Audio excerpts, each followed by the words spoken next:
knowing like, hey, I was able to serve. I lived up to my word on last week's podcast. I looked for that service opportunity. And, at the end of the day, I'm going to continue to do so. What's up, everybody? Welcome to Real Men, Real Talk. This is the place where we have uncomfortable conversations in the world's most comfortable underwear. Today, we are talking about a little bit of practical application of last week's episode. Last week, we talked about helping people out and how that can actually feed your soul and make you feel more fulfilled and stronger than you thought you might be able to feel from actually giving of yourself. Kind of a weird concept, but we're going to just chat about how that actually worked out this last week. Another little segment that we're going to add, hopefully more consistently, is reader mail. So we got a bit of a hot take on one of our episodes that we're going to address. And that's going to be fun. All right. So getting into it, Tilghman, you had stories from this last week where you were helping a buddy out. Yeah. So I've got all kinds of stories. This will be fun. So no, but we recently moved into this neighborhood last year, and my neighbor next door, he works construction, and he asked me like, "Hey, do you want some side work?" I was like, I can learn a thing or two while I'm doing some side work. And so I took him up on it. The first thing we did was put up a fence in our backyard to keep our dogs from biting each other's faces off through the chain link, right? So we have a wooden fence up now. That's always good. Yeah, right. So I've got a pit bull. He's got a border collie, and they just go at it. And they're both females, so they're very territorial. And so last week, kind of going in hand with looking for service opportunities, I texted him. I said, "Hey, do you have any jobs you want me to go work on or anything like that?" And so out in Hutchinson, Kansas, he had a job for myself, and my wife actually came along with me. And he's redoing this house. He had it completely gutted, and we walked in, and it was just like dust and just debris all over the place, right? Like it looked like one of those rooms where people go in to take their anger out and just like sledgehammer everything down, right? It's I like three people living in it. Yeah, exactly. So I was like, dude.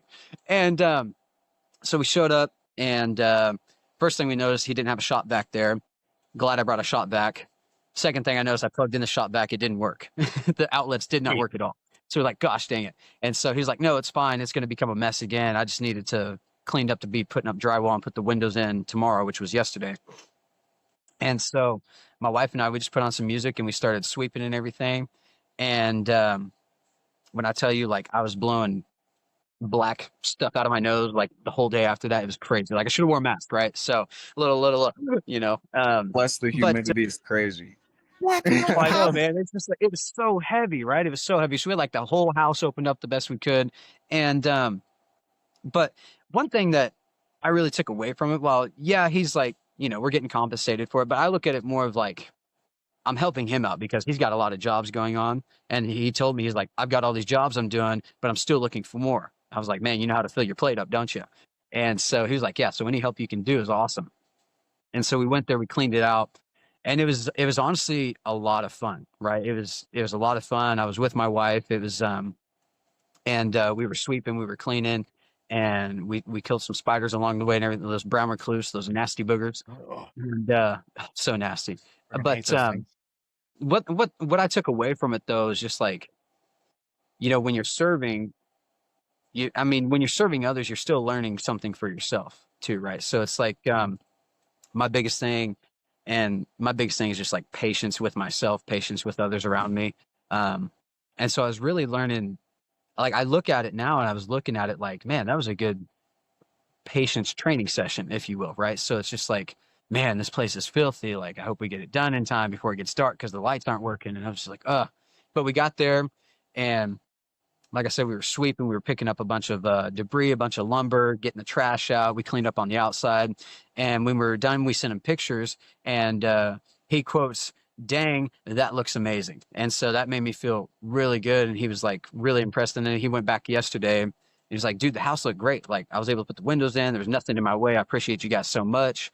And I'll get you taken care of. And, part of me is like, oh, you don't have to worry about it. But I look at it like, people look at service like, oh, you got to do it for free. But sometimes when you're doing service for somebody as busy as my neighbor, while yes, we'll get compensated for it, it's still an act of service because he's so busy. He probably wouldn't even have the chance to clean that place up by himself to get the drywall up in time, right? So, no, and we went away with like our hearts were full in a way, like our spirits were full. We were really well.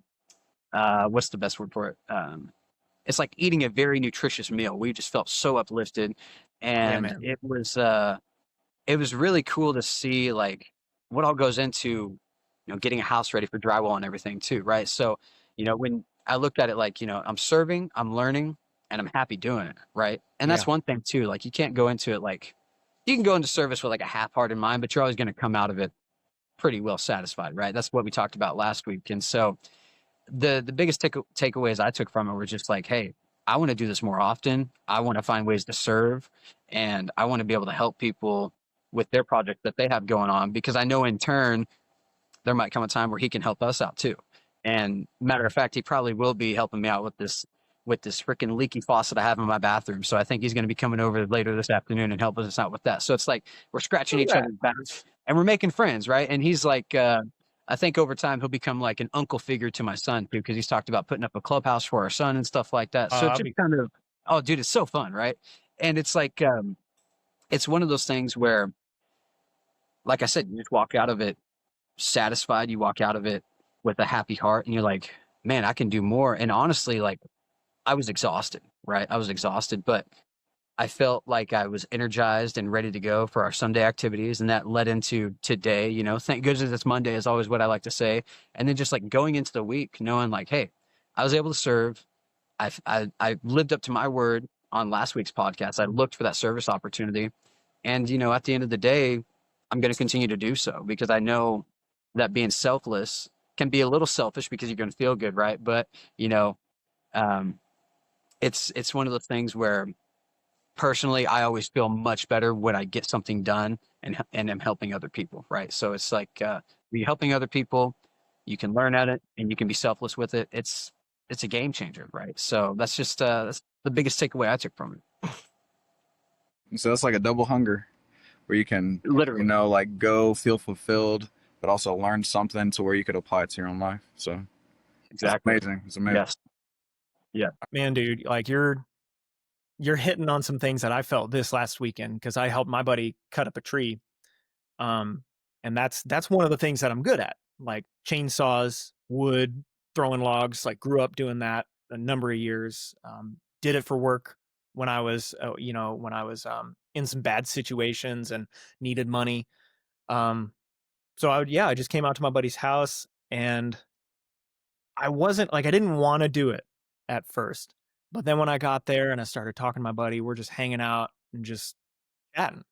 Like I've known this guy for a number of years, but we just get to spend some quality time together. And it will also show up like where you're weak, like these sort of helping out things. So I start cutting the first log. I thought my saw was ready. I sharpened it. That thing was amazing. Got the steel, like it's a great saw. Start to cut. It's bogging down in the wood. And I'm like, what the crap? This is so annoying. Why is my saw bogging down? Well, come to figure out, I had to do some Googling. It was cutting at a curve. All right. Why? Well, it's because I sharpened the chain wrong. Me all confident, I go and sharpen the chain, did it wrong. So we both had to run to the hardware store. Because why not spend some time together? Well, he had a chainsaw that was messed up, and I told him the problem with that. And so he got a chain, I got a chain, got everything ready. And then in the end, we were both able to cut this thing up, which that wasn't supposed to be the plan. It was supposed to just be me. Man, like it revealed where I was weak. It taught me to be patient, like with what you were talking about, Tilghman. Yeah. Because it's like, okay, I can't rage at the saw. Like this is okay. This is fine. Not like the meme with the dog and the building's on fire. Like, no, it's actually fine. It's okay. Anyway, we got it done, and he gave me a couple deer roasts out of it, and we talked about some theological stuff that we're going through. And man, like, yeah, I came away just like what you were saying, Tillman. I came away just full. Like, wow, like that was such a good time. I am drenched in sweat and I'm exhausted, but I am so full and happy. Like I don't even listen to like a YouTube video or a podcast after that, because you just want to dwell and savor that time that you had. It was so good. So yeah, 100%. I second what you said, Tilghman. It was so great. So yeah, Mick, you were telling us about something that like you can't talk much Man, about. I'm just gonna say you guys are killers. I'm gonna start off with that. You guys are killers. Because last week, Tilly knows I got needles stuck in my back. So, I mean, Oh, I feel like I've been taking in a lot of service from people these past few months, mm, and I ain't been able to give much back. So, you guys are killers. okay. We You're No, appreciate that's it, man. awesome. okay. Appreciate it. We all have those times where we need to be the one receiving. That's right. Amen. Like I said, I feel like I've been sucking in a lot of service. So, just trying my best to look at things from different angles. So, Yeah. All right. So now we're going to move into what I hope is a new segment for our show. We got a little bit of reader mail, and it's a hot take, a little bit of a burn on us. And I just let's talk about it. So on our motivation versus discipline video, we talked about how just watching David Goggins or Kevin Hart and all this motivational content on Instagram, that's not going to actually help you get anything done. And the title was, at least on the email that we sent out, was How David Goggins is Making You Lazy. So this dude replied, if you need motivation to go to the gym, I don't know what to tell you. Some things should just be a habit. Discipline is what pushes you to do better at your job, your goals in your life. And dragging Goggins' name through this just for the views, lazy. Fix your podcast topics. This isn't the hot take you think it is. So we ruffle some feathers. So just to respond to this guy, as far as David Goggins go, first of all, he could beat probably any of us in a fight or anything, any kind of like physical activity. All right, just I'm not going to even try to begin to say that we could match him.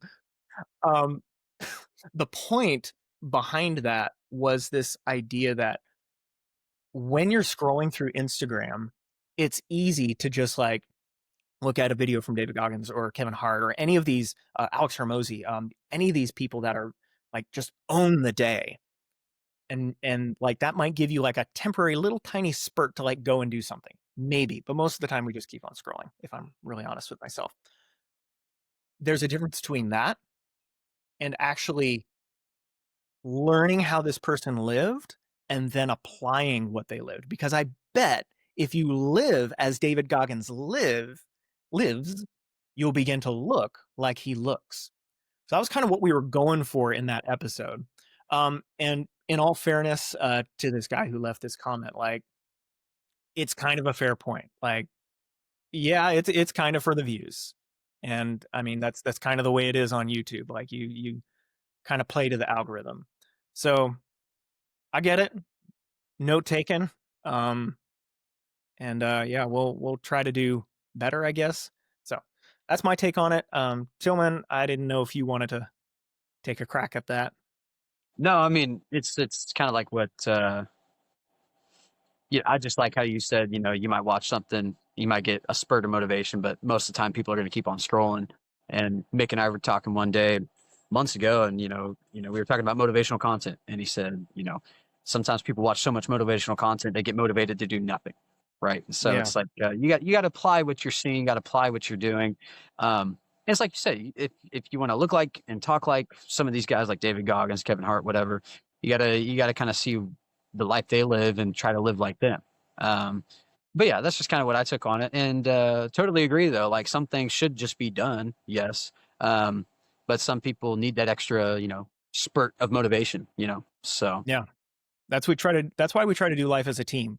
yes, Because I'll be honest, I'm not motivated every day to do what I got to do, and it takes encouragement from people who love me and see me and want better for me to help lift me up. It's like cord of three strands is not easily broken. When somebody falls down, he has a brother there to help him up. Like that's kind of what we're going for here. So, yeah, well, that's all we got for this time. Love you guys, and hope you're encouraged by this week's sort of practical application episode. But we got a jet, so hopefully you guys have a great Monday. We'll see you next time. put that package in a pouch. Well, yeah, we sell underwear. Buy some. It's awesome. check us out on live. TikTok. Yeah.